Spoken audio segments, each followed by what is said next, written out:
Assalamualaikum warahmatullahi wabarakatuh. Apa kabar sahabat muslim semuanya? Semoga Allah senantiasa melimpahkan rahmat dimanapun sahabat muslim berada. Pada kesempatan kali ini kami akan mengungkap sebuah kisah tentang Qawiyah si janda muda. Seperti apakah kisahnya? Simak video ini hingga selesai. Di kaki bukit yang rimbun di pinggiran Damaskus, dihiasi oleh kebun zaitun yang membentang luas dan angin yang membawa wangi serta jasmin yang terhampar.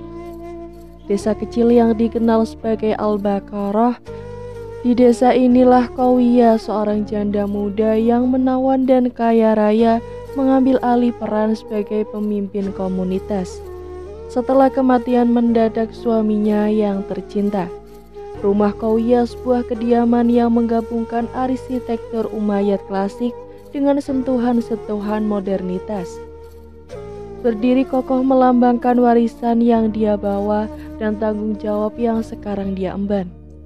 Kehidupan rumah tangga yang singkat telah membekali Qawiyah dengan pengalaman dan hikmah, sekaligus kehati-hatian dalam memilih pendamping hidupnya yang baru. Tugas yang menuntutnya untuk menyeimbangkan hati dan akal dalam setiap langkah yang diambil. Dinginnya udara pagi di Al-Baqarah tidak cukup untuk membekukan kehangatan yang berpendar dari rumah Qawiyah, tempat di mana hati-hati masyarakat desa meleleh dalam perasaan hormat dan kasih sayang. Dengan lembut jemari Qawiyah menyentuh naskah-naskah yang telah ditinggalkan suaminya.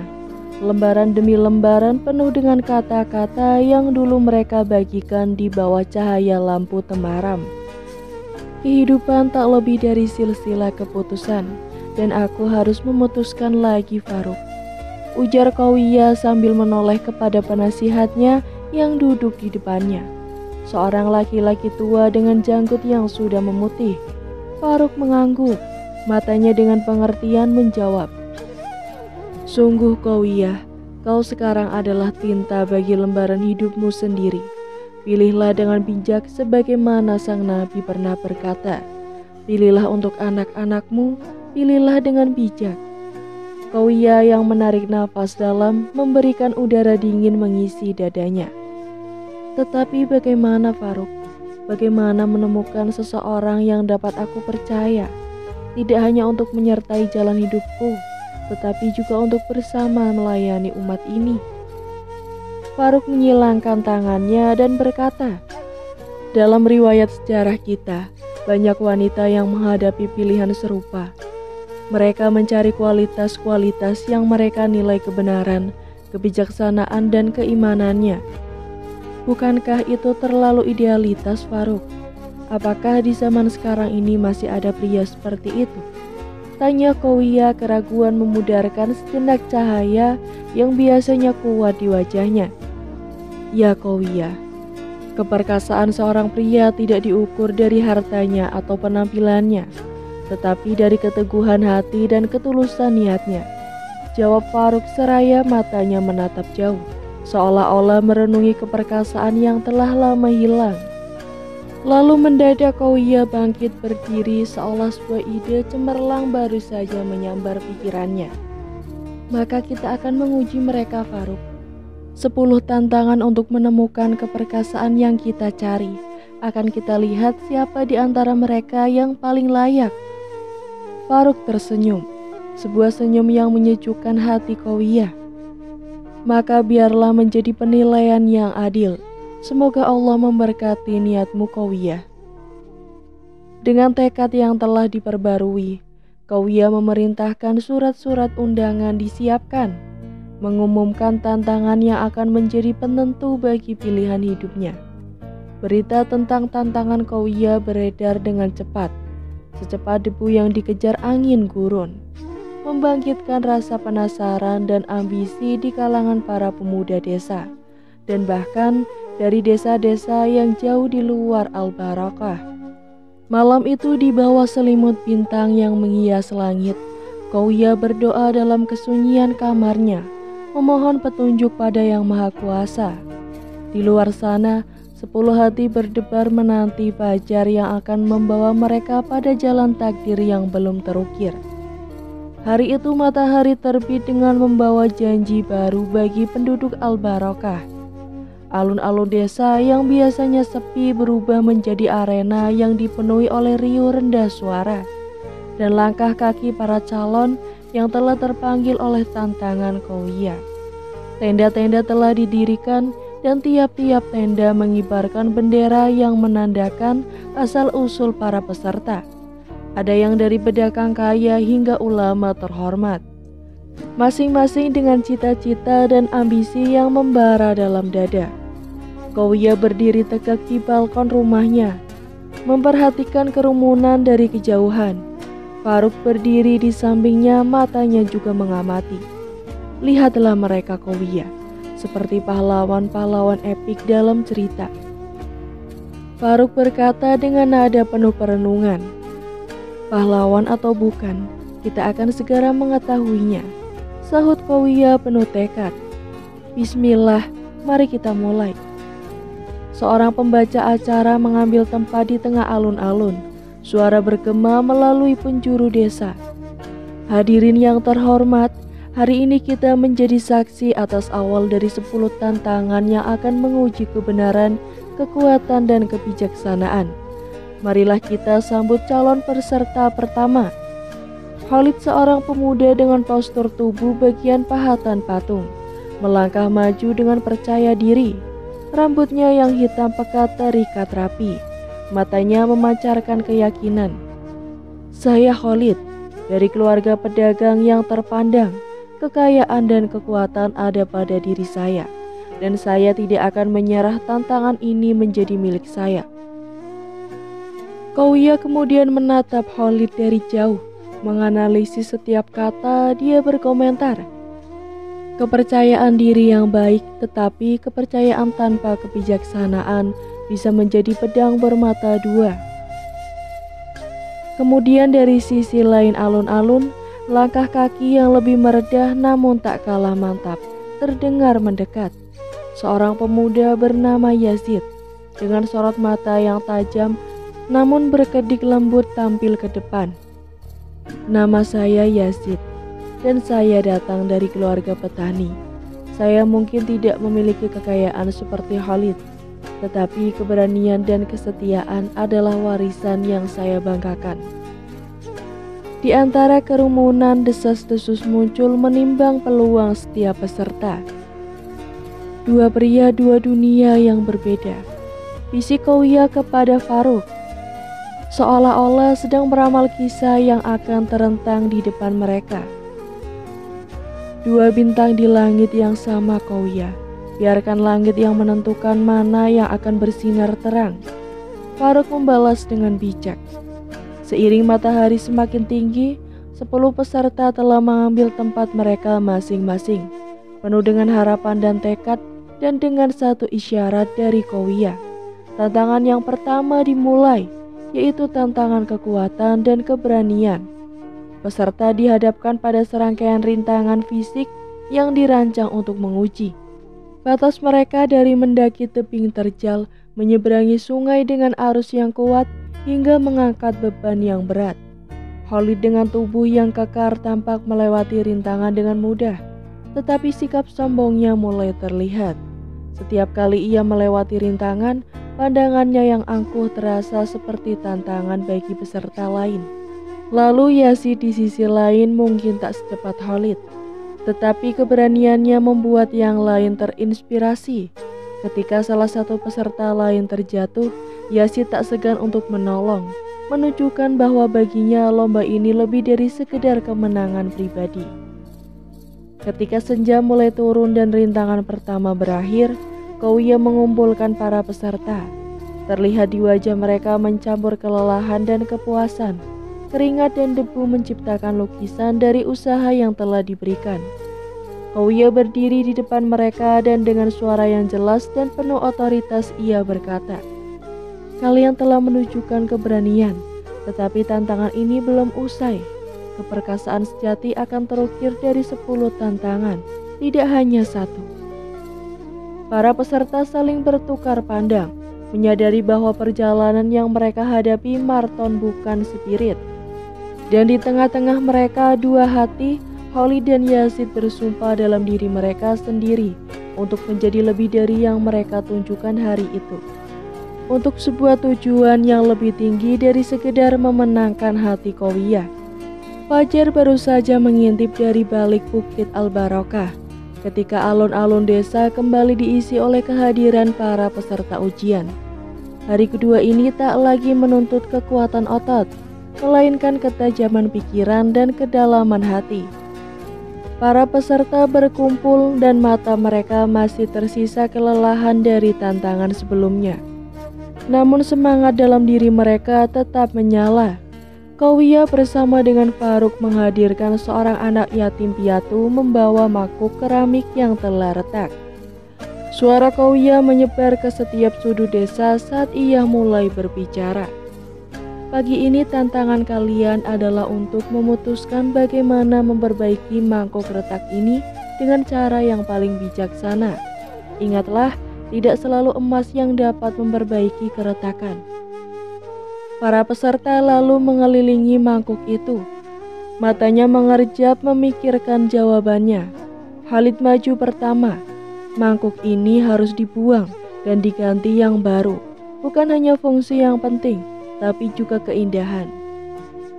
Lalu seorang wanita tua dari kerumunan berkata dengan suara serak, "Tetapi apakah bukan pelajaran yang lebih baik untuk memperbaiki yang rusak daripada selalu menggantinya?" Khalid memandang wanita itu lalu tanpa kata beranjak ke belakang. Yazid dengan langkahnya yang tenang mendekati mangkuk, memeriksa dengan hati-hati dan berkata, "Setiap retakan ini menceritakan kisah. Mari kita perbaiki dengan emas, agar kita selalu mengingat bahwa dalam keretakan pun ada keindahan dan pelajaran." Qowiyah tersenyum samar. Metode kintsugi dari Jepang, yaitu memperbaiki keramik dengan emas, sebuah simbol bahwa kekurangan terdapat keindahan dan kesempurnaan, terletak dalam penerimaan dan perbaikan, bukan dalam kebaruannya. Yazid mengangguk memahami bahwa ia telah menangkap inti dari apa yang Qowiyah cari dalam tantangan itu. Faruk berbisik pada Qowiyah, "Yazid memiliki kebijaksanaan yang luar biasa, tapi apakah ia mampu mempertahankannya dalam tantangan yang akan datang?" Qowiyah menjawab dalam bisikan yang hanya bisa didengar oleh Faruk, "Kita akan melihat sejauh ini. Ia telah menunjukkan kedalaman yang tidak saya harapkan." Tantangan berlanjut dengan para peserta lain yang memberikan jawaban mereka. Ada yang menawarkan solusi pragmatis, ada pula yang terlalu fokus pada nilai estetika. Satu demi satu mereka berbicara dan satu demi satu Qowiyah mendengarkan, menggali kedamaian karakter mereka melalui kata-kata yang mereka ucapkan. Saat matahari mencapai puncaknya, Qowiyah kembali berdiri di depan kerumunan. "Hari ini kalian semua telah menunjukkan bahwa kebijaksanaan tidak hanya terletak pada apa yang tampak di mata, melainkan pada apa yang dirasakan oleh hati. Terima kasih telah memberikan pemikiran kalian. Istirahatlah karena esok hari tantangan akan menjadi lebih berat. Kita akan menguji kerendahan hati dan kemampuan untuk melayani sesama." Sekali lagi para peserta meninggalkan alun-alun. Kali ini dengan pertanyaan yang berbeda terukir dalam pikiran mereka. Apakah mereka siap untuk menunjukkan sisi terendah dari diri mereka, sisi yang mungkin belum pernah mereka akui bahkan kepada diri mereka sendiri? Dan di kejauhan Qowiyah berdiri memandang, membiarkan sinar matahari sore membingkai siluetnya, seolah-olah ia adalah penjaga atas hikmah dan tradisi yang sedang dicari kembali oleh desa Al-Barokah. Mentari pagi yang hangat membanjiri jalan-jalan desa dengan cahaya emas. Namun tantangan hari ini tidak akan diukir oleh kehangatan atau sinar, melainkan oleh kelembutan dan kerendahan hati. Para peserta berkumpul, wajah mereka mencerminkan kepenasaran dan sedikit kecemasan. bertanya-tanya apa yang akan diminta dari mereka hari ini. Kouya dengan penuh martabat berjalan keluar dari kediamannya bersama Farouk, membawa keranjang penuh roti dan beberapa karung biji-bijian. Hari ini kalian akan melayani penduduk desa ini. Kalian akan memberi makan yang lapar, mendampingi yang kesepian, dan mendengarkan cerita mereka. Kalian tidak akan memberi mereka uang atau janji, tapi waktu, perhatian, dan pengabdian. Para peserta saling berpandangan. Beberapa terlihat bingung, yang lainnya, termasuk Khalid dan Yazid, yang tampak merenungkan makna sejati di balik kata-kata Kouya. Khalid yang selalu berusaha menonjol merasa agak terhina. Memberi makan dan mendengarkan, bukankah itu pekerjaan untuk pembantu dan bukan untuk calon suami seorang janda kaya? Gumamnya. Tetapi ia tahu tidak ada pilihan lain selain patuh. Yazid dengan hati yang tenang mengambil roti dan biji-bijian.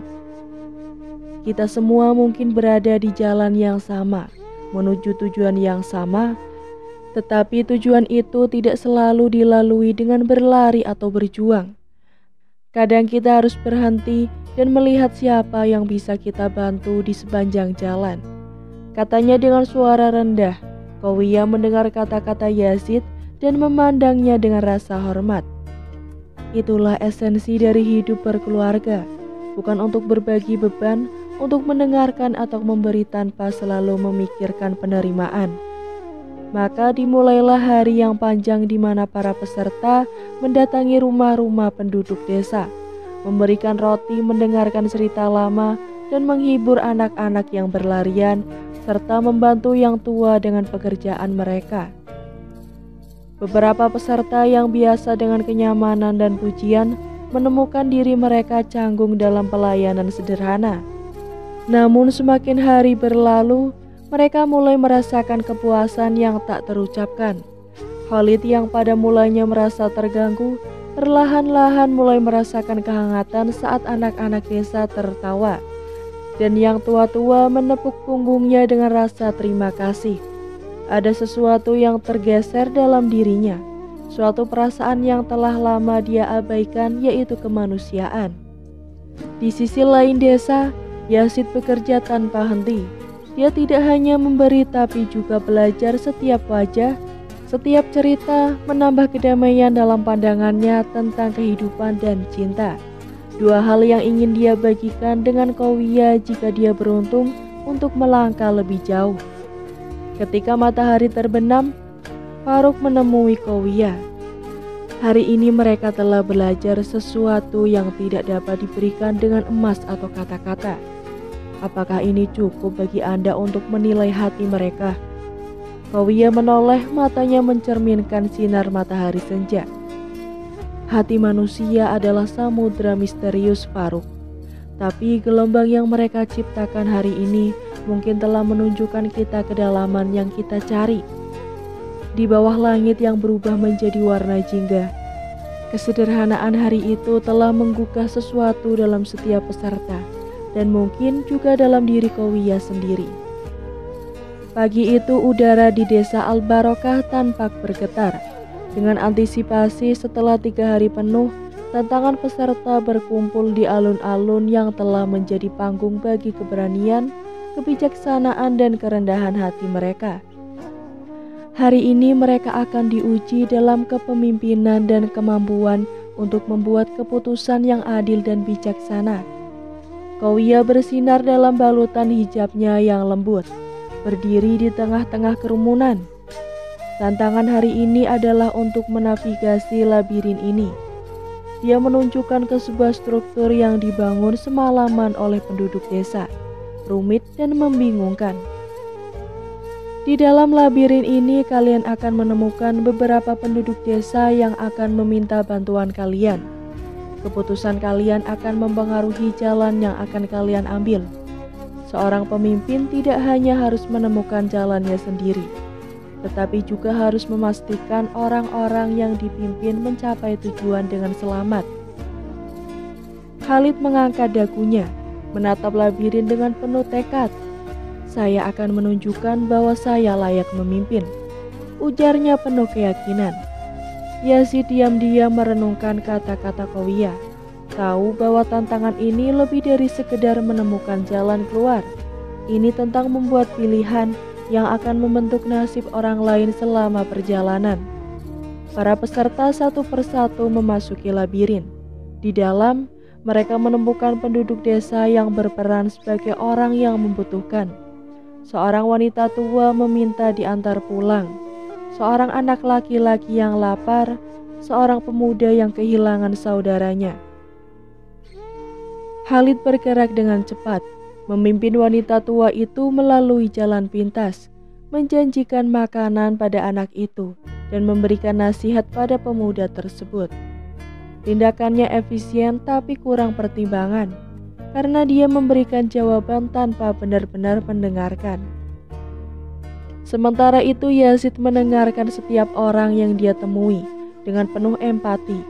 Dia mengambil waktu untuk mengerti kebutuhan mereka dan dengan sabar menemukan solusi yang tidak hanya membantu mereka, tapi juga membimbingnya melalui labirin.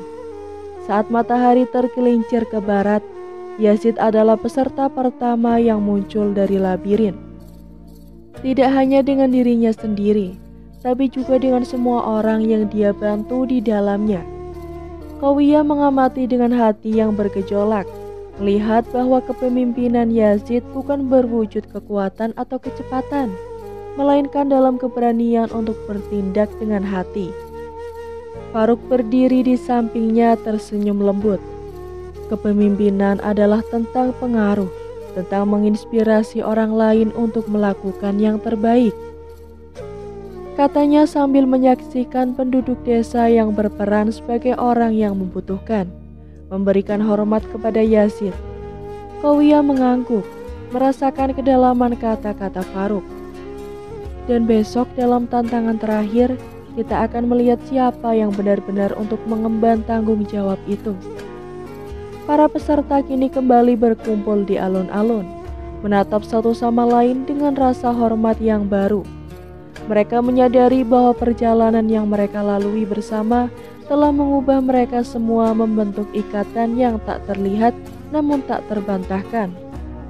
Labirin itu dengan jalannya yang berliku dan kejutan di setiap belokan adalah metafora yang sempurna untuk jalan kehidupan yang mereka semua jalani. Dan bagi Qawiyah itu adalah kanvas yang menampilkan sifat sejati dari para calon pendamping hidupnya. Di hari penutup, angin pagi berhembus dengan aroma bunga-bunga yang bermekaran di kebun-kebun desa Al-Barokah, membawa pesan bahwa musim panen kebahagiaan telah tiba. Alun-alun yang seminggu ini menjadi saksi bisu pertarungan batin dan pertumbuhan para calon suami, hari ini berubah menjadi ruang hening, penuh antisipasi. Qawiyah berdiri enggan namun mantap di depan kerumunan yang berharap dan gelisah. Dia telah melihat keberanian, kebijaksanaan, dan kerendahan hati serta kepemimpinan. Setiap ujian telah membawa ke permukaan kualitas-kualitas yang selama ini terpendam dalam setiap peserta. Kini tibalah saatnya untuk menyuarakan keputusan hatinya. Di sampingnya, Faruk memberikan senyum penuh kebanggaan dan dukungan. Dia tahu betapa beratnya beban pilihan bagi Qawiyah. Waktu telah berbicara Qawiyah, dan sekarang hati harus menjawab panggilannya. Qawiyah menarik nafas dalam-dalam dan memandang peserta yang berdiri di hadapannya. Matanya berpindah dari satu wajah ke wajah lain, masing-masing membawa kisah dan harapan sendiri. Khalid, keberanianmu mengajarkan kita bahwa kekuatan bukan hanya tentang mengatasi rintangan, tapi juga tentang menemukan keberanian untuk berubah. Dia lalu menoleh pada Yazid. Dan Yazid, kelembutanmu membuka mata kita bahwa kepemimpinan adalah tentang pengabdian bukan perintah. Suasana menjadi senyap. Setiap orang menahan nafas menunggu kata-kata selanjutnya yang akan memutuskan nasib mereka. Dengan doa dan pertimbangan yang mendalam, saya memilih. Qawiyah berhenti sejenak, hatinya berdegup kencang. Saya memilih untuk tidak memilih seorang pun di antara kalian." Kerumunan itu gempar. Peserta tampak bingung dan terkejut. Kauya melanjutkan, "Kalian semua telah menunjukkan sifat-sifat yang luar biasa. Namun cinta dan pernikahan tidak bisa ditentukan oleh tantangan. Cinta harus datang dengan ringan dan bebas, bukan karena kemenangan." Dia menatap mereka dengan kelembutan. "Setiap dari kalian layak mendapatkan cinta yang tulus, yang bukan karena terbaik dalam ujian, tetapi karena kecocokan hati." Kerumunan itu gempar. Peserta tampak bingung dan terkejut dengan pengumuman Kauya. Reaksi dari peserta tidak seperti yang diharapkan Kauya. Holly tanpa sepatah kata pun meninggalkan kerumunan dengan langkah lebar dan kepala tertunduk, seolah menolak mengakui apa yang baru saja terjadi. Yang lebih mengejutkan, Yazid yang selama ini menjadi simbol ketenangan dan kebijaksanaan tampak tidak bisa menahan kekecewaan yang mendalam. Dengan wajah yang merah padam, ia berbicara dengan suara yang keras dan tajam. "Apa ini seminggu penuh kebohongan?" Para peserta lain dipicu oleh reaksi Yazid, memulai cacian mereka sendiri. Mereka merasa seperti pion dalam permainan yang tak mereka mengerti, dibiarkan melayang dalam kebingungan dan rasa terhianati. Udara yang tadinya penuh dengan harap dan antisipasi sekarang terasa berat dan rasa pengkhianatan. Kauya merasa terguncang, tetap berdiri dengan penuh martabat. "Saya memahami kekecewaan kalian," ujarnya. Suaranya terdengar tegas meski hatinya bergetar.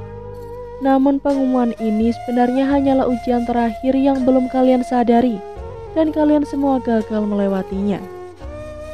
Semua mata tertuju padanya, sebagian dengan amarah, sebagian lagi dengan kebingungan. Kauya lalu melanjutkan, "Cinta sejati bukan hanya tentang menerima kebaikan hati seseorang saat segala sesuatunya berjalan dengan baik.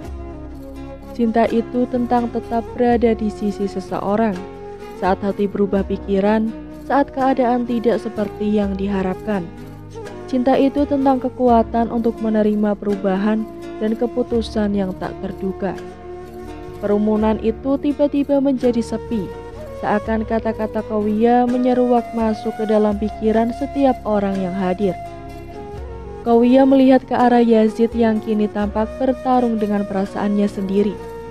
"Yazid, aku tahu kemarahanmu, namun cinta yang kita idam-idamkan adalah cinta yang akan bertahan saat kita tidak mendapatkan apa yang kita inginkan. Itu adalah cinta yang akan menerima keputusan pasangan, meski itu berarti berpisah." Yazid menundukkan kepalanya. Kebingungan dan penyesalan terukir di wajahnya. Kauya mendekatinya lalu berkata dengan lembut, "Apa yang kau tampilkan hari ini, Yazid, adalah sisi manusiamu, dan itu tidak mengurangi apapun dari kebijaksanaan yang telah kau tunjukkan sebelumnya. Kita semua manusia, dan kita semua memiliki momen saat emosi mengambil alih. Tapi apakah kau bisa menerima dan tumbuh dari sini? Itulah cinta sejati." Kesenyapan itu pecah ketika Faruk yang selama ini mendukung. "Kau yang berkata kita semua mencari cinta yang mampu bertahan. Kita ingin dipilih, tentu saja. Tapi lebih dari itu, kita ingin diterima sepenuhnya, baik kelebihan, kekurangan, dan keputusan yang mungkin tidak kita mengerti." Para peserta mulai memahami bahwa ini adalah ujian yang paling nyata dari semuanya. Ujian tentang penerimaan, keikhlasan, dan kemampuan untuk mempertahankan cinta di tengah ketidakpastian. Mereka yang tadinya bercemooh, kini menundukkan kepala, merenungi apa yang sebenarnya dicari oleh hati mereka. Kauya dengan tenang mengakhiri keheningan.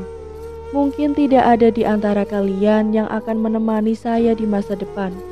Namun percayalah bahwa ujian ini telah membantu kita menemukan kekuatan dan kelemahan kita. Dan mungkin itu akan membuat kita lebih siap untuk cinta yang kita nantikan." Dengan kebijakan dan penuh harap, Kauya membuka jalan bagi semua orang untuk mencari cinta sejati. Dalam kebebasan dan keikhlasan, cinta yang tak hanya dinyatakan dalam kata-kata atau tindakan saat ujian, tapi cinta yang dapat bertahan melampaui segala ujian hidup. Desa Al-Barokah menghela nafas lega, merayakan keberanian dan kenikmatan wanita yang mereka kagumi. Demikianlah kisah tentang Qawiyah, si janda muda. Semoga kisah ini bisa menginspirasi kita semua. Amin amin ya robbal alamin. Sekian dari saya, jangan lupa untuk klik like, komen, subscribe channel ini agar tak ketinggalan cerita menarik lainnya. Wassalamualaikum warahmatullahi wabarakatuh.